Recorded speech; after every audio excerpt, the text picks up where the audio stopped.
गई तो जिस धर्म की कारण दर दर भटक रहे हो वो धर्म साबित नहीं बचेगा। राजा सर को नीचे किए खड़ा है और कहता है तारा, संसार का मैं पहला पति ऐसा हूं जो पत्नी को चौराहे पर खड़ा होकर के बिछवा रहा है। तारा ने देखा पति के हाथ में नहीं है। अब तारा गोविंद से कहती है, हे कन्हैया, अब तुम्हारे बिन कोई और मेरी रक्षा करने वाला नहीं है। एक दिन कपिला गाय शेर ने आए बनी में घेरी और बैसी दीना नाथ दशा भई मेरी। मैं मर जाऊंगी इस बैस्या के साथ नहीं जाऊंगी। एक बात कही सुनो मुरली मनोहर,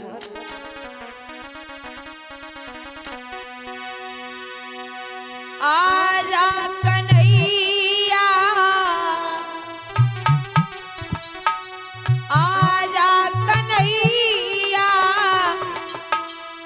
ये दुखिया बुला रही है। देखो भरी सभा में मेरी लाज जा रही है। देखो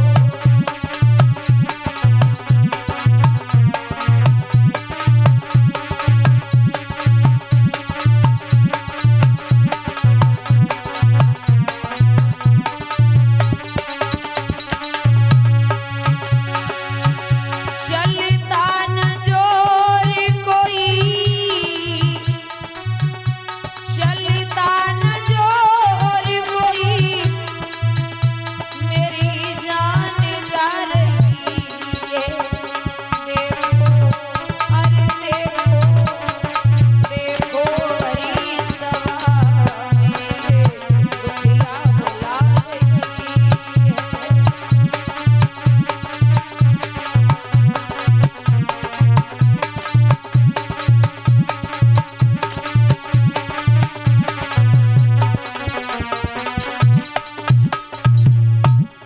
अरे नाथ, मेरे पति पास में ठाड़े,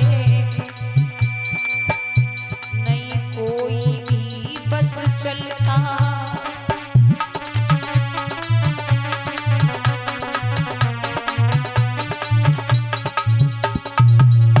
मेरे पति पास में ठाड़े, नहीं उनका कोई बस चलता।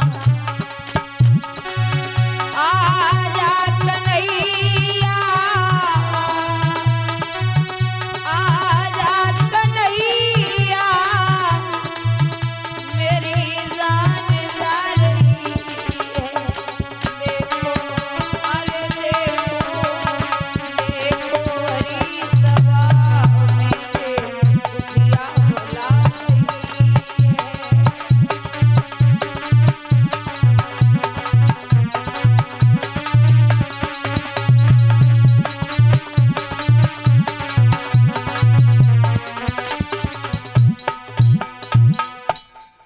रानी ने करुण क्रंदन किया तो ध्यान रखना भैया, भगवान की ऐसी माया वो बैस्या धन लेने को गई, तब तक वहां एक ब्राह्मण आ गए।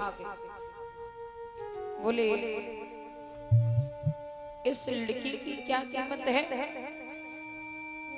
जवाब दिया, 20 बार सोना। लड़के की 20 बार सोना। अब ब्राह्मण देव ने 20 बार सोना दिया, रानी तारा को खरीद लिया।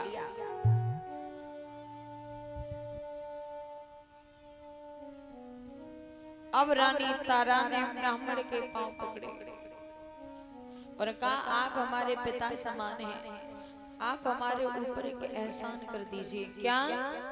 मेरे पुत्र को भी खरीद लीजिए, क्योंकि जैसे बिना जल के मछली तड़प तड़प के मर जाती है, वैसे ही मैं अपने पुत्र के बिना। ब्राह्मण बोले, तुम्हें तो इसलिए खरीद लिया कि तुम घर का काम करोगे, तुम्हारा बेटा क्या करेगा? बैठे बैठे खाएगा। मैं इतना बड़ा धर्मात्मा नहीं हूं। तारा बोली बाबा मैं तुम्हारे घर का काम करूंगी तो मेरा बेटा तुम्हारी सेवा करेगा, खरीद लीजिए। रानी तारा ने जब ज्यादा अनुरोध किया तो ब्राह्मण देव को दया आ गई। 20 बार सोना और दिया, बेटा रोहित को खरीद लिया। अब नंबर आया महाराज हरिश्चंद्र का। वहां एक कालू नाम का मेहतर आया। ये वही मेहतर है जिसके घर में राजा हरिश्चंद्र के पिता त्रिशंकु को पानी भरना था।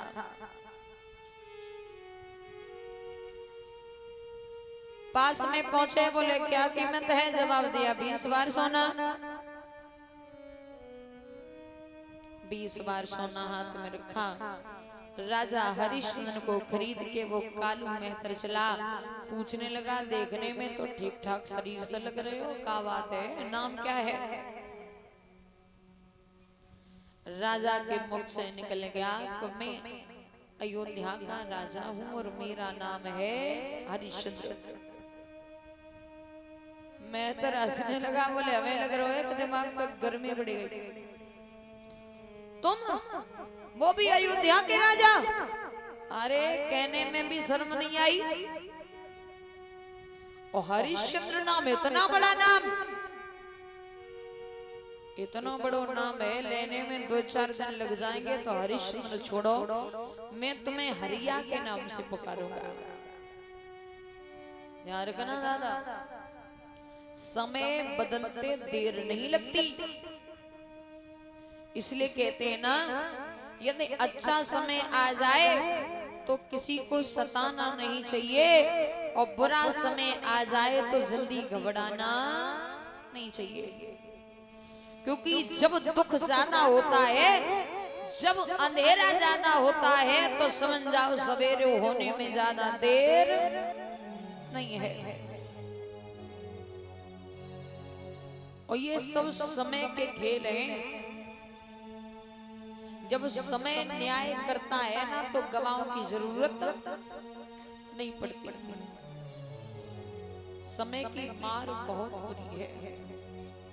समय चाहे तो आदमी को धनवान बना दे, और समय चाहे तो आदमी को कंगाल।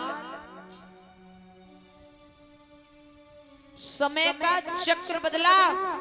कहां राजा हरिश्चंद्र थे और कहां एक मेहतर के घर पानी भरने को आ गए। इसलिए कहते हैं ना, सदा दिन एक से किसी के न गुजरते देखे, और इंसान दुनिया में चढ़ते उतरते। एक दिन किया था जिन्होंने लाखों का लेना देना, वही इंसान पैसा पैसा को भटकते देखे, सदा दिन एक से किसी के न गुजरते। क्योंकि भैया समय पे दुर्जन संग, समय सत्संग करावे, समय बढ़ावे कष्ट, समय सब कष्ट मिटावे। उस समय पे होवे मिलन, समय बिछुड़न। एक समय था अर्जुन का, जिन्होंने अपनी दम पर पूरा महाभारत जीत लिया।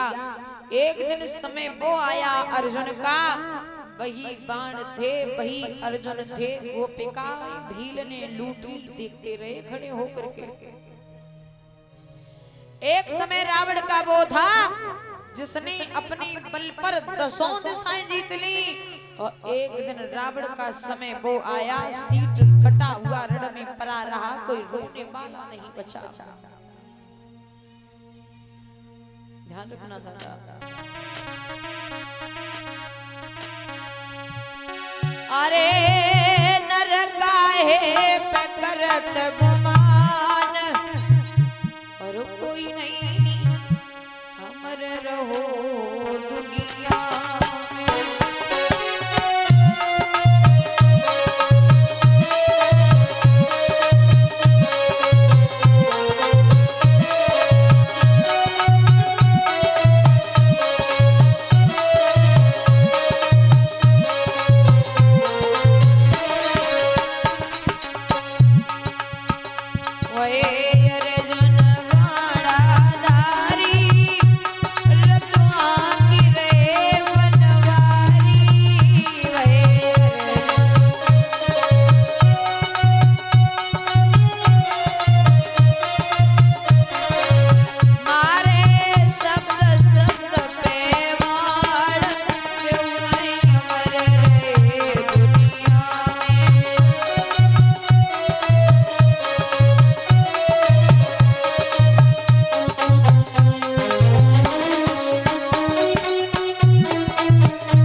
दादा समय बड़ा बलवान है।